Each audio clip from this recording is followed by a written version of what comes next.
peux commencer? Oui. Ok. Aujourd'hui, on va parler d'une méthode que vous utilisez peut-être déjà au quotidien sans le savoir, c'est la segmentation de vos contacts. Elle est indispensable pour communiquer efficacement avec votre communauté.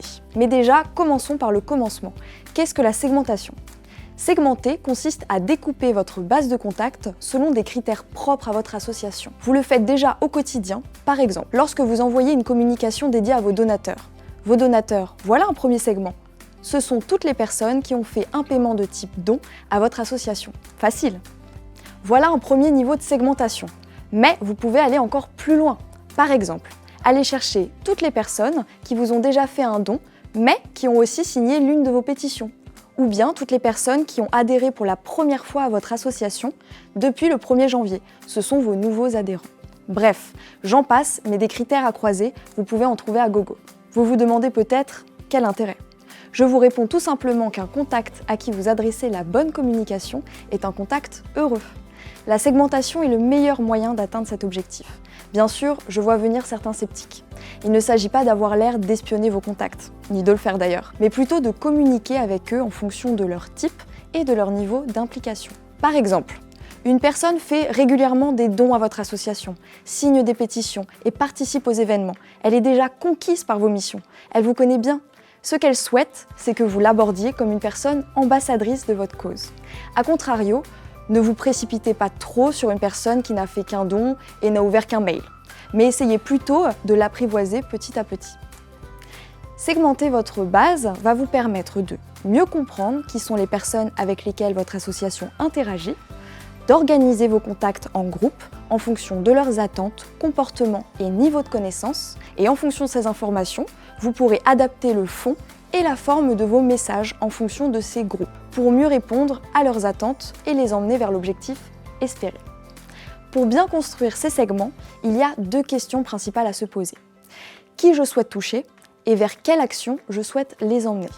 Est-ce que je souhaite qu'un sympathisant s'inscrive à ma newsletter, qu'une personne qui participe à nos événements régulièrement passe le cap de l'adhésion, ou simplement informer les donateurs réguliers sur l'avancement de nos projets? Pour faire tout cela, il est important de bien lister les types d'engagement que votre asso propose et deuxièmement, de lister les critères pertinents par type d'engagement. En critères pertinents, vous avez notamment la fréquence, la récence, le montant, on peut aussi parler de niveau d'engagement, les intérêts et la provenance.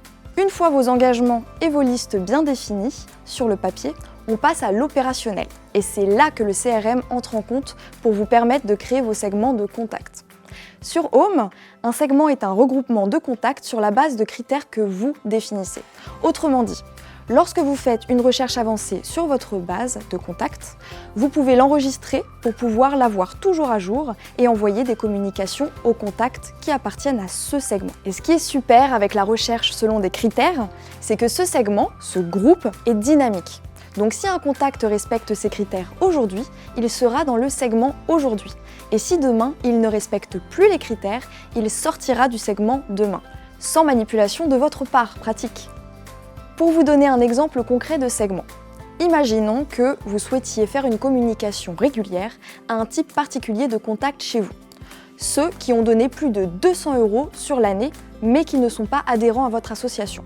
Pour valoriser leur implication, vous les prévenez toujours en avance des événements à venir et leur proposez aussi d'adhérer à votre association. Sur Home, vous allez donc créer un segment de contact sur la base de 2 critères. Je veux que rentrent dans mon segment uniquement les contacts qui ont un montant total de paiement sur l'année 2021 égal ou supérieur à 200 €.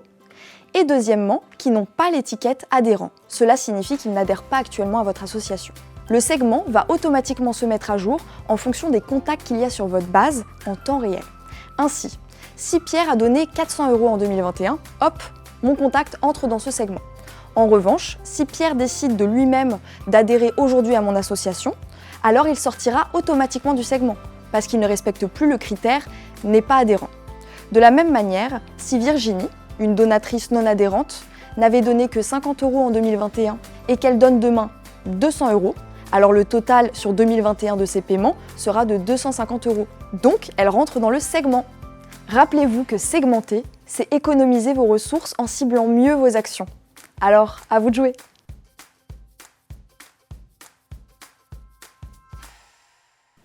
Coupé. C'est bon ça. Super.